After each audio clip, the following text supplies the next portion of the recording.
Yesterday was day 194 of demonstrations in the city of Elizabeth City and the county of Pasquotank County over the police assassination of Andrew Brown Jr. that took place on April 21st, 2021.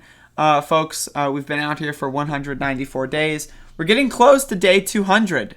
That's getting pretty close. So the first 100 days was a pretty incredible moment to be alive. The second 100 days is a little bit less interesting, but still I think it's got its own unique story to it. And we'll see if we can make it another 100 days into a year, potentially. We'll see. But again, the facts of this case are as damning as they've ever been. Andrew Brown Jr. was trying to drive away from police officers and was shot in the back of the head. Now, there's a very commonly told conspiracy theory that he was driving at the police officers. Now, I ask you this question. If someone is driving toward police, how can they be shot in the back of the head? That doesn't really make any sense at all to me. If you can explain the magic bullet that would need to take place in order for someone to be shot in the back while they are driving toward someone, I would love to know. But until that explanation is, is told, it's pretty clear he was shot in the back of the head while trying to escape the incoming fire from 7 sheriff deputies that were on the back of a pickup truck with assault weapons. That is just, there's no situation in the world where you can say you're serving a search warrant and you bring in 7 sheriff deputies with assault rifles for a search warrant.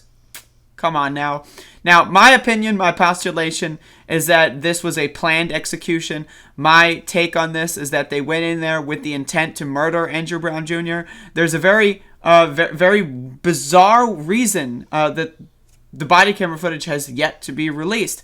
There's hours of body camera footage from before the assassination and after the assassination. And Andrew Womble, the district attorney, as well as the sheriff's department, are trying their hardest and their darndest to make sure that that footage is not released. I ask you, why is that? Why are they only showing heavily edited snippets that are highly censored without audio? I want to know what Robert Morgan, Daniel Meads, and Aaron Llewellyn were talking about while they were polishing off their rifles on the back of that pickup truck as they went down toward Perry Street. I want to know what they were talking about after they shot Andrew Brown Jr. in the back of the head. I want to know if they even acknowledged shooting each other because there were instances of friendly fire. I want to know what they were saying when they shot into a neighbor's house, almost killing them. I would love to know those details, but those details apparently are not able to be released for some bizarre reason. Why even have body cameras? Why even have body cameras if the whole point of body cameras is to show what police are doing when they kill someone? Like, why even have them if the only thing you're going to do is show the actual murder highly censored in 240p with audio removed, right, with only 14 seconds? How is that? Why even have a body camera? We know Andrew Brown Jr. was killed. We're aware of that. So the body camera showing him being killed is nothing new. He's not here right now. He was dead. He died. He was murdered. Right. The reason why you would have body camera footage is to know why the murder would take place. To see the before and the after of these scenarios. That is the body camera footage's purpose. That's why it exists. But if you live in Elizabeth City, North Carolina, fuck it. There's no reason to have body cams, right? They fought extremely hard 7 years ago, 8 years ago to get body cameras on police. And now, look at what they're doing.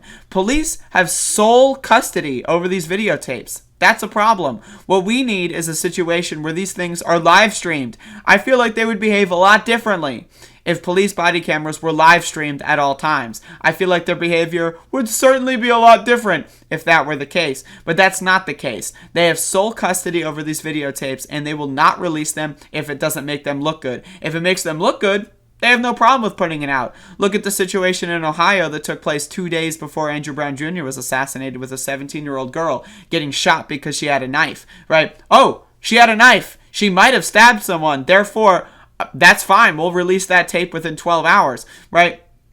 There's nothing wrong there whatsoever. Remember when George Floyd was killed? Oh, we don't have body cameras. I don't know what you're talking about. There was a medical incident.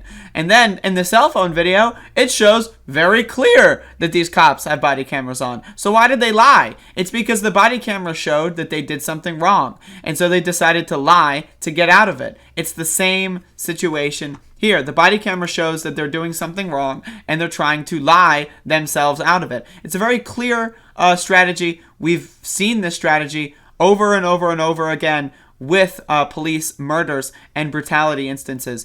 Whenever the cops can maybe come out looking good, or if they've got a spin, it'll come out ASAP. But if there's no spin to be had, what body cam? I have no idea what you're talking about. And so that's very interesting. But it's been 194 days, and we're still waiting on these results. And I don't know if we're going to get them anytime soon, if at all. But either way, something's got to be changed, because this shit is not sustainable, folks. It is not sustainable to have unaccountable Klansmen running on pickup trucks, murdering people for search warrants over drugs. Come on now.